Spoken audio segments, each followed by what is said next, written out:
Whenever I've toured one of these, it always amazes me the resilience of the human spirit, and you see it here. People digging out how they're going to move forward in the future.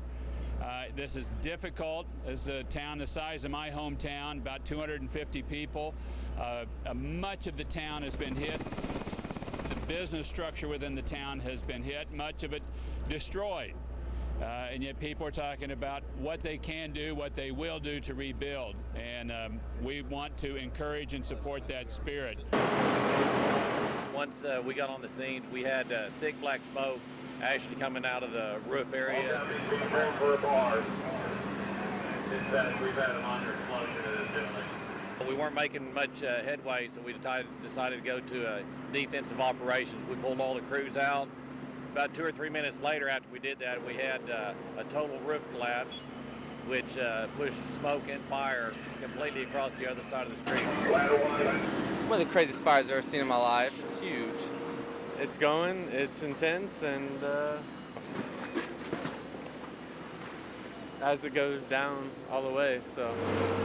Feel sorry for the fire department, because they have all that other stuff going on. All these crews have been out at this grass fire at one time or another during the day.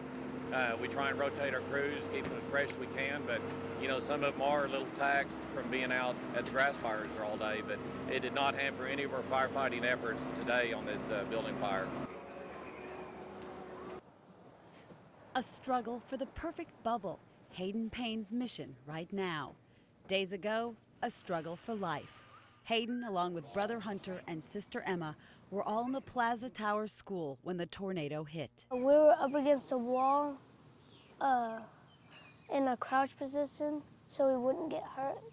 This third grader, one of the first to be pulled out of the school's rubble. When the tornado came by, it collapsed the walls on top of all the third graders, and then the roof fell in after. Dad Dusty pulled Hayden out. He was in a ball still on his knees, trapped underneath everything, and right in front of him was a classmate that was face down. He was buried up past his ears in rubble. We checked his pulse, and there was nothing there, so I covered him up with a blanket so the other kids couldn't see him anymore. Why do you think something like this happens? I don't know. That child, Hayden's good friend, Christopher. Because I was right here, and there was a girl right here, and then he was right here. When I get pulled out, she was already out. You could just see him over across. You're so brave. You are so brave. You know that, right? He was concerned about finding the mother to his friend that he's seen, to tell his mom that his friend didn't make it. A message no 9-year-old should bear. At nights, he talks in his sleep, and you could tell he has, like last night he had a dream, and he woke up, he just sat straight up, and he wasn't awake. 3 young survivors with much healing ahead. We've been all sleeping on the couch since it's happened because they all want to sleep. They want me sleeping there with them. When you hug your kids tonight, hold on to them for a little bit longer, because you don't know.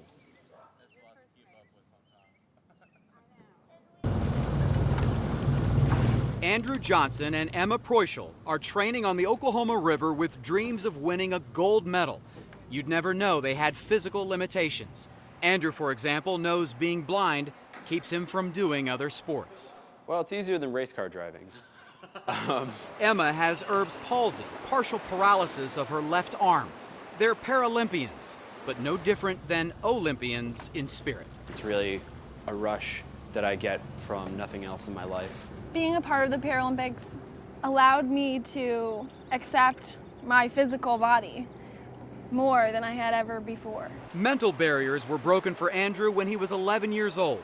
That's when Eric Weinmeier became the first blind man to climb Mount Everest in 2001. My dad turns to me and he says, "You see, you can do anything." So he started hiking and eventually hiked with Weinmeier. It was the first time that I realized that the only barriers to my success were the ones that I was putting up.